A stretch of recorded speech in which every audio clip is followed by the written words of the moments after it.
नमस्कार दोस्तों, स्वागत है आपका हमारे चैनल अमेजिंग एजुकेशन न्यूज में।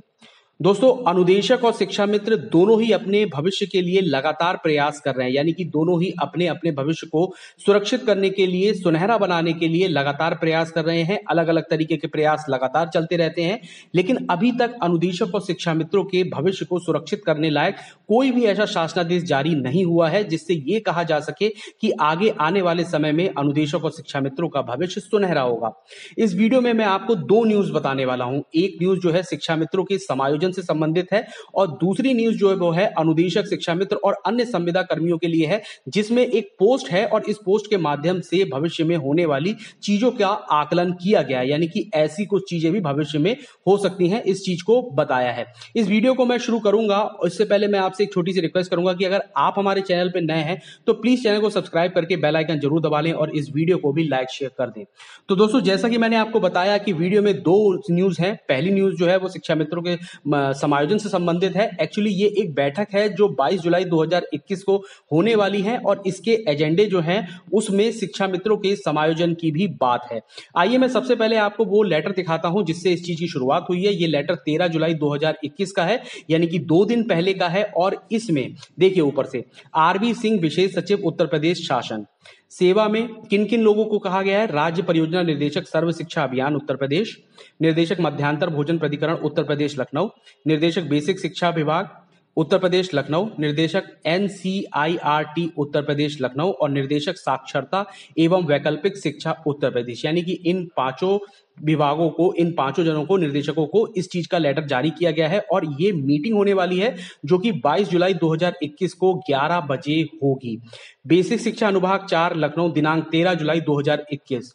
विषय क्या है? उत्तर प्रदेश विधानसभा की सरकारी आवासन संबंधी समिति 2019-20 की दिनांक 22 जुलाई 2021 को 11 बजे आहूत बैठक के संबंध में महोदय, उपयुक्त विषयांक उत्तर प्रदेश विधानसभा की सरकारी आवास संबंधी समिति 2019-20 की दिनांक 22 जुलाई 2021 को 11 बजे संलग्न सूची में अंकित आश्वासनों पर साक्ष्य हेतु आहूत बैठक विषयांक अनुसूचित समिति अनुभाग 2 के आदर्श शासकीय पत्र संख्या इतने छाया प्रति संलग्न की गई है कि कृपा संदर्भ ग्रहण करें।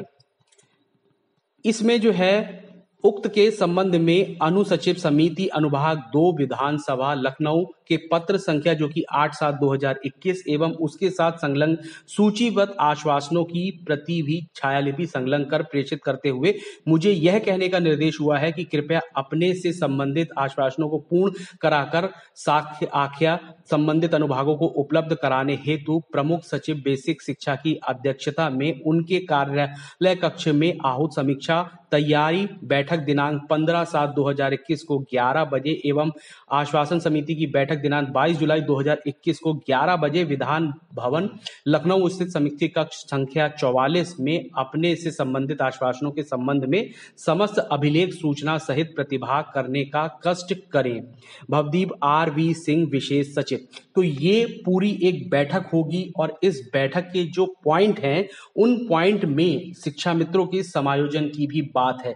आप अपनी स्क्रीन पे देख रहे होंगे, हाईलाइट करा हुआ है बेसिक शिक्षा 29/5/2012, 3 श्री सुरेश कुमार खन्ना प्रदेश में कार्यरत शिक्षा मित्रों का समायोजन की कार्रवाई, और ये इसके आगे लिखा है कार्रवाई गतिमान है, यानी कि ये कार्य अभी तक पूरा नहीं हुआ। जो हम सभी जानते हैं कि शिक्षा मित्रों का समायोजन का कार्य अभी भी चल रहा है और अगर हम यहाँ पे तारीख देखें तो ये 2012 का है और 2012 से शिक्षा मित्रों के समायोजन की जो कार्रवाई है वो गतिमान है, यानी कि इस बैठक में शिक्षा मित्रों के समायोजन से संबंधित कोई महत्वपूर्ण फैसला लिया जा सकता है। अब मैंने आपको यहां पर ये वाली न्यूज बताई, इसके साथ साथ मैंने आपसे कहा था कि एक ऐसी पोस्ट है जिसमें शिक्षा मित्र बीएड, बीटीसी, विशिष्ट BTC, DElEd, NIOS, DElEd, bridge course, BPEd, DPEd, NTT, अनुदेशक, कस्तूरबा विहान, वित्त विहीन, आंगनवाड़ी प्रेरक आदि सभी के लिए कहा गया है। और हम ये भी देख लेते हैं कि इस पूरी पोस्ट में क्या लिखा हुआ है। राष्ट्रीय शिक्षा नीति 27 जुलाई 2020 को केंद्र सरकार ने लागू कर सभी राज्यों सरकारों को अपने राज्य में लागू करने को कहा था, जिस पर 22 बीजेपी शासित राज्यों ने सहमति जताई थी। जुलाई 2021 से कुछ राज्य सरकारों ने अपने राज्य में इसको लागू भी कर दिया है। उत्तर प्रदेश सरकार राष्ट्रीय शिक्षा नीति पर तेजी से काम कर रही है। आप सभी अखबारों में पढ़ रहे होंगे। आप सभी जानते हैं कि आरटीई एक्ट 2009 आने के बाद से शिक्षा विभाग में स्थायी नौकरी के लिए 2 शर्तें पूरी करनी है, ट्रेंड होना और टेट पास होना। टेट से छूट देने का भी प्राविधान है। इसे ध्यान में रखकर राष्ट्रीय शिक्षा नीति के तहत संविदा को स्थायी या समाप्त करने का ऑर्डर यूपी सरकार 2 दिन पहले ही जारी कर चुकी है। शिक्षा मित्रों को कोर्ट से मिले 2 मौके पूरे होने के बाद अब शिक्षा मित्र पद समाप्त करने की तैयारी शुरू हो चुकी है। शिक्षा मित्र पद समाप्त करने के बाद टेट से छूट देकर सभी शिक्षा मित्रों को समायोजन प्री प्राइमरी कक्षा 1 से 2 में लीगल तरीके से होगा। अर्थात शिक्षा मित्र टेट पास हो या ना हो, सभी का समायोजन कर स्थायी नियुक्ति दी जाएगी। प्री प्राइमरी में अध्यापक बनते ही सभी शिक्षा मित्रों को 35,000 सैलरी मिलने लगेगी। इसके बाद टेट या सीटेट पास शिक्षा मित्र बीपीएड, बीटीसी, विटिस-वीटीसी, डीएलएड, ईटीसी का वर्षवार नियुक्ति प्राइमरी में होगी। वर्षवार नियुक्ति पाने वाले बीएड डिग्री धारकों और 69,000 में नियुक्ति पाए बीएड डिग्री धारकों के लिए ब्रिज कोर्स 2022 में आएगा। प्राइमरी की 51112 प्लस की भर्ती भी जल्द आ रही है। सुपर टेट की तैयारी में लग जाइए। 6 से 8 जूनियर की भर्ती का इंतजार भी जल्द ही खत्म होने जा रहा है। जूनियर भर्ती में भी सुपर टेट से ही होगा। हिंदी, इंग्लिश, संस्कृत, गणित, विज्ञान, सामाजिक विज्ञान, खेल, योगा, कला, संस्कृत, क्राफ्ट, ईटीसी विषयों के शिक्षकों की भर्ती होगी। कार्यरत शिक्षकों, संविदा शिक्षकों को अनुभव का वेटेज भी दिया जाएगा। आगामी समय में pre primary, primary, junior, TGT और पीजीटी के लिए टेट अनिवार्य कर कुल 5 प्रकार के टेट परीक्षा होंगे। प्री प्राइमरी टेट लागू होने के बाद एनआईओएस, डीएलएड, एनटीटी, ईटीसी को प्री प्राइमरी में लाया जाएगा। आंगनवाड़ियों के लिए भी वर्ष 2022-23 में एनआईओएस, डीएलएड आएगा। तो ये पूरी चीज जो मैंने आपको एक पोस्ट बताई, ये पोस्ट मैंने खुद कहीं से पढ़कर उठाई है।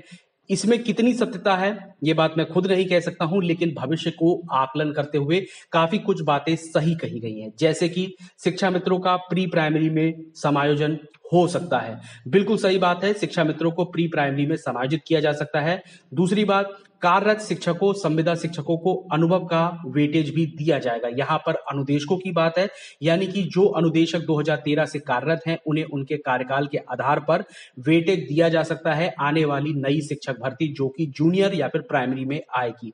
इसके बाद 5112 जो भर्ती है वो जल्द ही आने वाली है। सुपर टेट इसमें भी आएगा और 6 से 8 जूनियर भर्ती का जो आप लोग इंतजार कर रहे हैं वो भी खत्म होगा और उस भर्ती में भी सुपर टेट को लागू करने की कार्रवाई जो है वो चल रही है।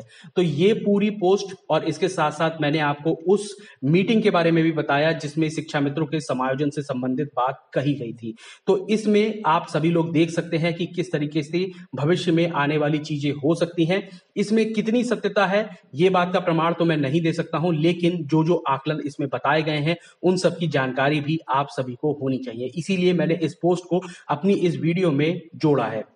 अगर आपको वीडियो अच्छी लगी हो तो प्लीज आप चैनल को सब्सक्राइब करके बेल आइकन जरूर दबा लें और इस वीडियो को भी लाइक शेयर कर दें। धन्यवाद।